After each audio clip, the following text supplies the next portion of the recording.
held steady then 5.21%, the highest 30-year Treasury yield in 19 years. Professor Raman's at the desk to help us pull that number apart before anybody acts on it. And one number is still cheaper than a year ago. The one that decides what a mortgage costs. 3.5 to 3.75%. That's where the Fed left the short rate on Wednesday on a 9-3 vote. Both true, same week. Yeah. The way the curve, forget the curve. Two numbers do the work.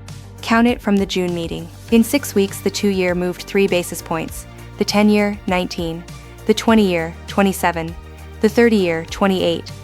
3 against 28. The long end did 10 times the work, said once. That gap's the story, and it isn't a rounding error. The Fed controls overnight money. It doesn't control what somebody demands for lending the government money for 30 years. Those buyers price inflation over 3 decades and the volume of new long-dated debt.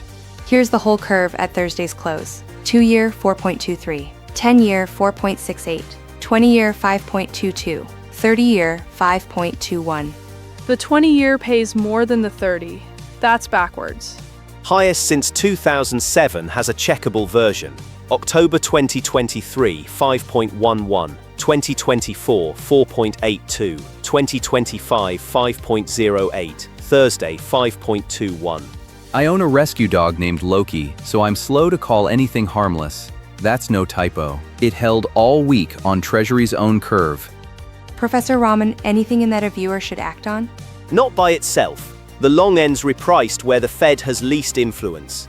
Past that, economists disagree. Expectations or supply, both fit. Hold on. The premise is wrong. The framing going around this morning is that the bond market overruled the Fed. That's not what happened. I want a source. Fair. I know this cold, but don't take my word for it. Page 2 of the chair's own transcript. Nominal and real yields are materially higher across the Treasury curve. The moves rank, in his words, around the top decile of 2 decades. Okay, he saw it. He also said he won't be bound by it. And here's the half that keeps getting cut. We're not going to be constrained by market prices. Fenrir's right. Overruled implies the Fed answered the market. It didn't.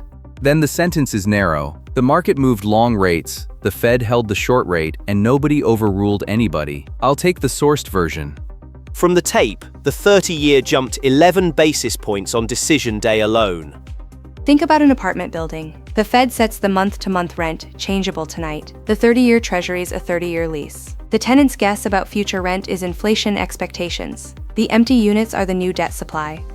Okay, but what sets the rent when nobody's signing leases? Auctions. Treasury sells new long bonds every few weeks. Whoever shows up sets the price. One catch. This landlord relets the building every few weeks. Plainly then, long yields are set by buyers in the market, not by what the Fed votes on.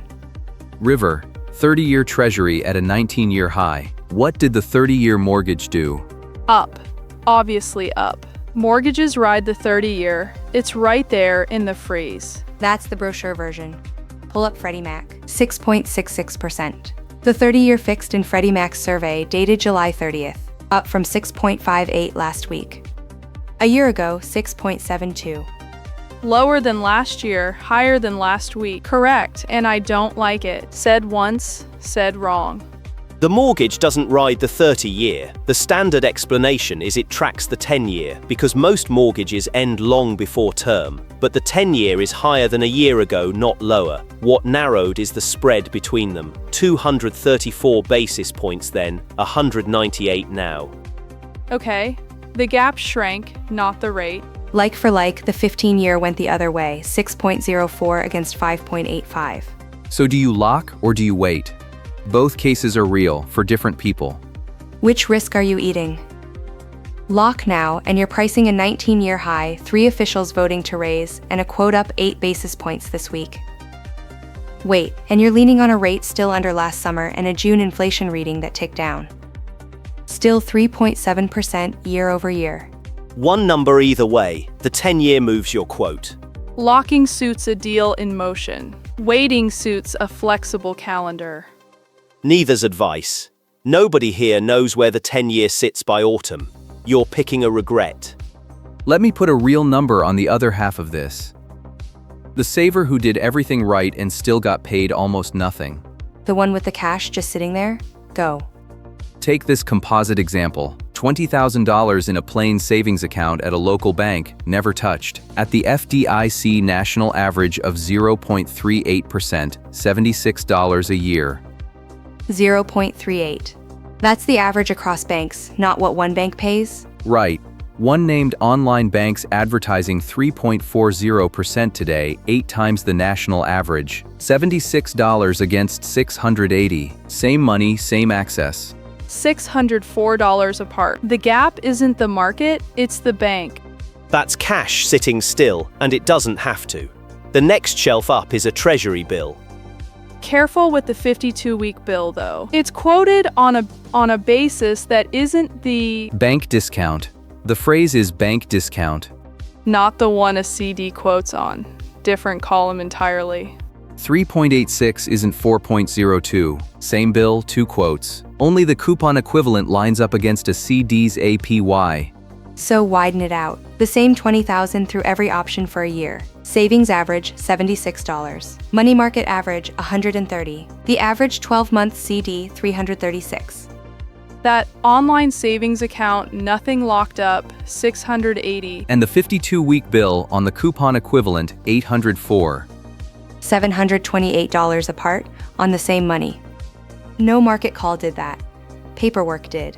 One account, one term, one number. The rest is folding chairs. One caveat, and it's real. The FDIC averages were published July 20th from June 30th data. Treasury and Freddie Mac, July 30th. The banks page, today. Professor Rahman, last one.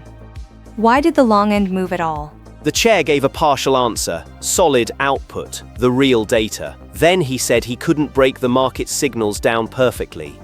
Here's the ruling. The Fed held at 3.5 to 3 3/4. The long end went to 5.21. The mortgage, 6.66. Here's what I'd actually do. Before you move a dollar, check which number your product follows. Your mortgage listens to the 10-year, not the headline. Send this to anyone house hunting. Their number's 6.66, up 8 basis points this week, not 5.21. Professor Rahman, thank you. The 10-year line's the one people need this week. Seconded. One sentence, and it saves money. Read the column headers before you read the rate. A like and a subscribe keep this desk running, 2 seconds each. One of those two numbers touches your money. Which one are you watching now, the 30-year Treasury or the 10-year that sets your mortgage? That's the board for today. Thanks for spending it with us. I'm Professor Erica.